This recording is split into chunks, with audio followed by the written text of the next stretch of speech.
তো বন্ধুরা, আজ আমি আপনাদের দেখাবো খুব সুন্দর ও খুব টেস্টি একটা রেসিপি, যেটার নাম হচ্ছে পটেটো বল। তো এটি বানানোর জন্য প্রথমেই আমরা নিয়ে নিয়েছি কিছু ম্যাশ পটেটো। তার উপরে দিয়ে দিয়েছি কর্নফ্লাওয়ার 2 চামচ। কর্নফ্লাওয়ার দেওয়ার পরে এর উপরে দিয়ে দেব আমরা একটু হলুদ গুঁড়ো। হলুদ গুঁড়ো দিয়ে দেওয়ার পরে দিয়ে দেব আমরা কিছুটা পরিমাণে চিলি ফ্লেক্স 2 চামচ। যে যতটা ঝাল খেতে পারবে সে তার পরিমাণ অনুযায়ী ততটাই ঝাল দেবেন। তো আমরা একটু বেশি খাই, তো আমরা একটু বেশি ঝাল নিয়েছি। তারপরেই আমি ওর উপরে দিয়ে দেব জিরে গুঁড়ো, একটু গোলমরিচের গুঁড়ো, ধনে পাতা কুচি, একটু লঙ্কার গুঁড়ো, আর দিয়ে দেব 2 চামচ রিফাইন্ড অয়েল। দিয়ে এটা খুব সুন্দর করে মিক্সড করিয়ে নেব। যখন এটি আপনারা মিক্সড করবেন তখন কিন্তু খেয়াল করে খুব সুন্দর করে কিন্তু মিক্সড করবেন, কারণ কোথাও যেন আলুর বা কোনো কিছুর দলা না পেকে থাকে। তাই জন্য আপনারা খুব সুন্দর করে হাতের সাহায্যে খুব সুন্দর করে এটা মেখে নেবেন।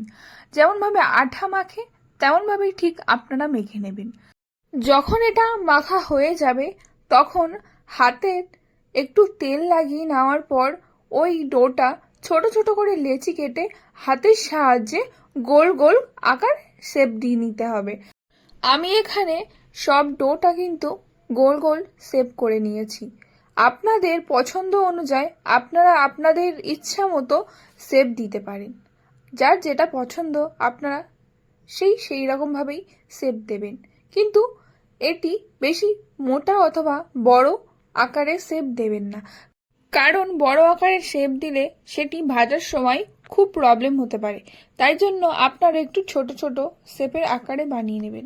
তো বন্ধুরা দেখুন, আমি আপনাদেরকে একটা বানিয়ে দেখালাম। তারপরে আমি সবগুলোই একে একে বানিয়ে নিলাম।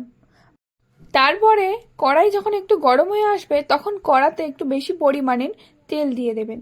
তেলটা যখন প্রচণ্ড গরম হয়ে আসবে তখন তার উপরে আপনারা একে একে সেই বলগুলো দিয়ে দেবেন।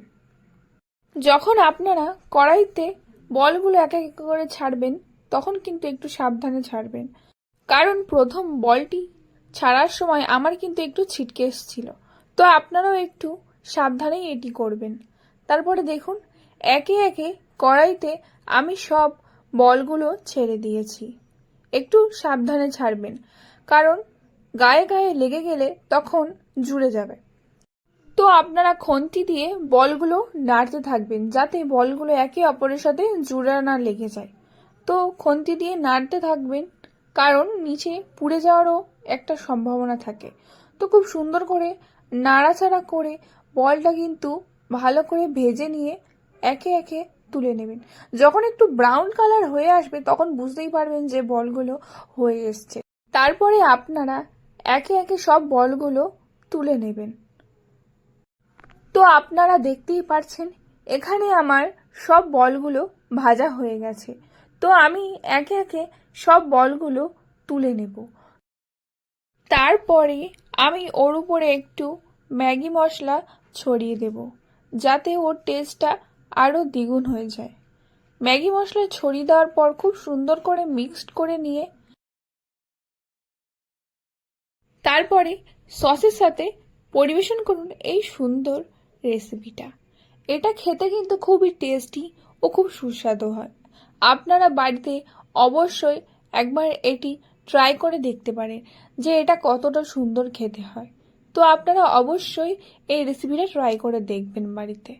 তো আমার ভিডিওটা আজ এই পর্যন্ত। সবাইকে টাটা।